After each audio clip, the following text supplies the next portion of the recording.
présent. Entre vous et nous, Avec Cyril. Bonjour et bienvenue mon cher Stéphane, moi je voulais faire représentant du Chablais à l'Eurovision, mais on m'a dit que les chansons paillardes que je connaissais ne passaient pas le cap, je suis très déçu. C'est parce que t'as pas trouvé les bonnes personnes. C'est ça, juste pour ça. m'accompagner. Mais oui, exactement. Et c'est pour ça On que essaie l'année prochaine. On essaie. Alors entre vous et nous, pardon, bonjour et bienvenue. Alors je vais pas leur proposer de chanter aujourd'hui avec moi à nos expertes et experts du Chablais, mais déjà de nous donner les bons conseils qu'il faut comme on leur demande. Vanessa Moret, bonjour. Bonjour. Ça va? Ça va bien. Au niveau de la chansonnette? Ah non, c'est pas mon On truc. va, hein? On passe. Ça fait un moment qu'il pleut. C'est ça. On va rester à ça. On veut l'été. Vanessa Moret, Néo Immobilier, de quoi on parle tout à l'heure? On va parler de la mise en valeur du La bien. mise en valeur du bien, ce qui fait la transition, et on expliquera dans quelques instants avec la dernière fois que vous êtes venu nous parler. Martin Coirot, bonjour. Salut Cyril. Ça va? Fantastique. Alors, avec toi aujourd'hui, on va parler de Gravel. Le vélo Exactement. Gravel, tu nous expliqueras qu'est-ce que c'est, comment et pourquoi. La meilleure façon de voir des écureuils. On se réjouit déjà. Entre vous et nous, c'est parti.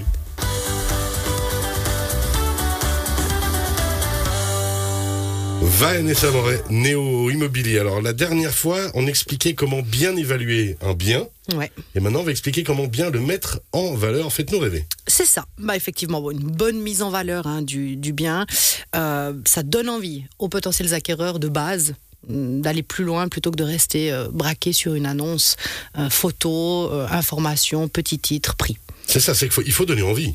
Oui, c'est un facteur de succès. Après Ouais. la bonne estimation, comme on en parlait la dernière fois, c'est vraiment estimer son bien, trouver le bon prix, faire ça par des experts immobiliers. Et puis d'une fois qu'on positionne bien le prix, après il faut le montrer. C'est ça. Et puis il faut donner envie. C'est ce qu'on voit aussi justement dans de nombreuses émissions de télé, par exemple. On voit un peu les différences et les évolutions. C'est que nous, on a ce qu'on a dans les mains. On a aussi peut-être ce qu'on aime avec nos façons de voir. Et puis après, il faut que justement ça plaise au plus grand nombre. C'est du commerce en fait. C'est ça. Et puis je pense que la vision des acheteurs, elle a changé aussi. Ok. On donne aussi beaucoup d'informations aujourd'hui. C'est fini ce temps-là où on essayait un petit peu de cacher ou minimiser certaines choses pour ensuite créer la surprise lors de la visite La bonne physique. ou la mauvaise. Voilà, nous ce qu'on essaie de faire, ou en tout cas ce qu'on conseille, c'est véritablement, comme l'estimation, de faire une mise en valeur qui soit de qualité, qui soit qualitative, et c'est pour ça qu'on va développer un petit peu en 3 points quelles sont les recommandations de base d'un bon agent immobilier. Alors allez-y, c'est parti. Comment ça commence? Alors tout d'abord, il faut faire une présentation soignée de son bien. Avant on va en parler un petit peu, un professionnel, un technicien qui vienne sur place. Il faut désencombrer, il faut nettoyer, il faut que le moment où le technicien est là, on puisse prendre des photos, on puisse faire plusieurs choses. Après, il y a la rédaction d'une annonce, forcément, on peut en parler aussi, mais c'est pas l'objet du jour. Il faut que ce soit concis et attrayant pour mettre en évidence les caractéristiques uniques du bien. Mais il faut se poser la question aussi de savoir qu'est-ce que l'acheteur il a envie de voir aujourd'hui. Des belles photos, c'est une chose, mais on a envie aussi qu'il puisse aller un petit peu plus loin, et c'est pour ça qu'on proposerait éventuellement une visite virtuelle, une vidéo. Ça on le voit, on le découvre quand on fait certaines visites justement. On voit que la visite virtuelle, la vidéo, c'est des choses qui vont ensemble. Puis après, il faut aussi se rendre compte peut-être que moi typiquement qui met un peu de tout partout parce que j'ai plein de souvenirs, c'est complètement improbable. J'ai un Drakkar Viking qui est à côté d'un truc de rugby, ça ressemble à rien, mais parce que moi ça me rappelle des souvenirs. C'est pas ce que les gens veulent voir. Il faut alléger pour qu'on se rende compte de l'espace et de ce que ça donne. Alors on peut pas non plus toujours vider l'entier de sa maison de 140 mètres carrés parce qu'on a notre photographe qui vient sur place, on est bien d'accord.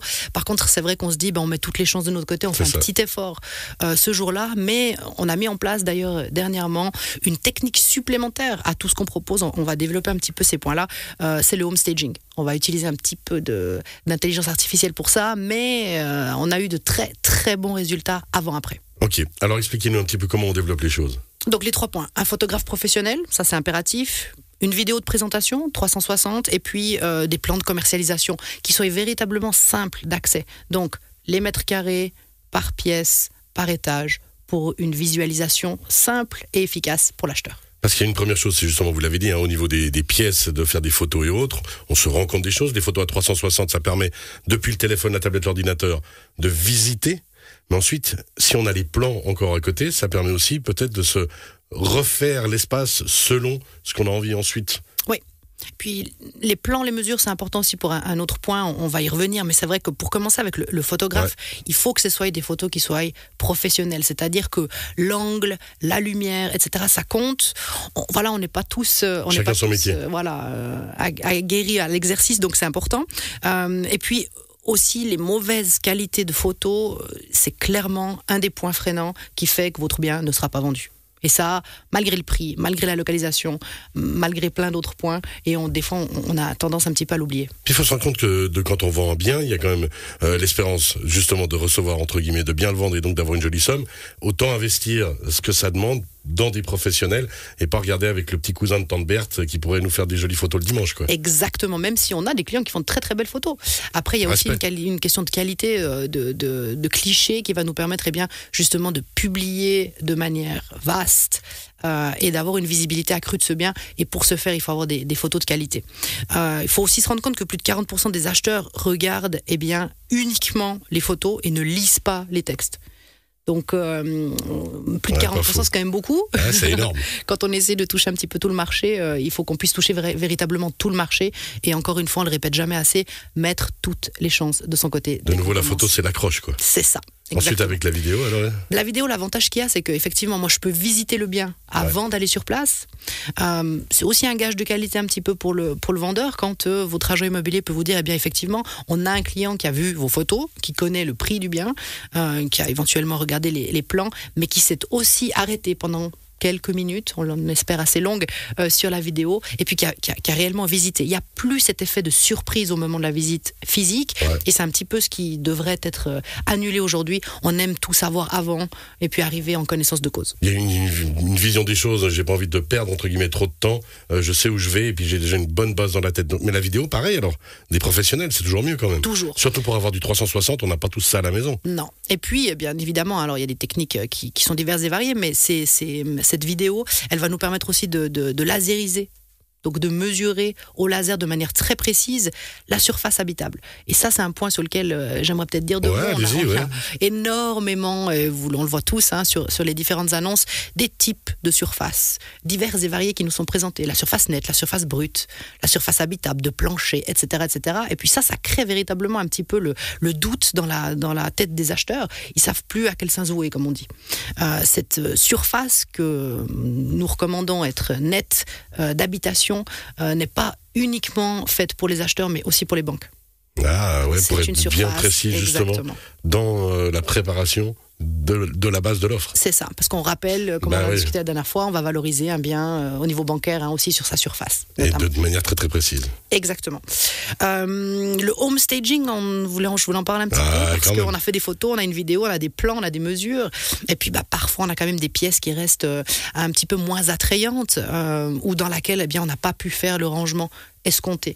On a la possibilité maintenant de modifier un tout petit peu, grâce justement à cette intelligence artificielle, quelque peu le cliché. Une anecdote qui me vient en tête, on avait une ferme qui était en vente depuis quelques mois, peu d'acheteurs intéressés, et puis c'était vraiment une ferme à l'état brut. On a modifié 3 clichés sur 12, donc c'est pas non plus énorme. Ces 3 clichés-là qu'on a pu rendre plus attrayants en y ajoutant quelques meubles, en changeant un petit peu la texture des murs, etc. Ça a permis immédiatement, dans les 10 jours qu'on suivit, un intérêt supplémentaire avec des visites et un acheteur. C'est ça. Parce que le but, c'est de susciter l'envie. C'est ça. Donc en suscitant l'envie de créer ensuite des visites, et c'est lors de la visite qu'après, chacun son métier. Exactement. Il ne faut pas mettre ça de côté. Et toujours pour aller chercher le meilleur prix, une bonne estimation et une mise en valeur de qualité. Alors ça, on rappelle, c'est les 2 chroniques pour l'instant que vous nous proposez, Vanessa Moret. Pour cette mise en valeur, on le rappelle, les bonnes photos, les bonnes vidéos, avec des professionnels, avec tout le respect qu'on a pour le petit cousin, tant qu'il n'est pas photographe, peut-être que chacun son métier. Et puis ensuite, le plan et les home staging. Alors ça, par contre, ça s'adresse vraiment aux professionnels à nouveau, parce que c'est des programmes spécifiques, c'est du matériel spécifique. C'est ça, mais d'après nous, ça devrait être proposé sur tous les biens. Chaque fois que vous mettez un bien en vente, ces 3 choses-là devraient être proposées aux acheteurs. Et puis on se retrouve alors d'ici quelques semaines, ce sera pour une prochaine chronique qui va dans la suite de tout ce qu'on dit. Exactement. Merci Vanessa Moret, Néo Immobilier. On le rappelle, cette chronique dès cet après-midi en podcast sur radiochablais.ch, et dans quelques instants, on va avec Martin Coirot de Fatal Bike parler des gravelles. À tout à l'heure.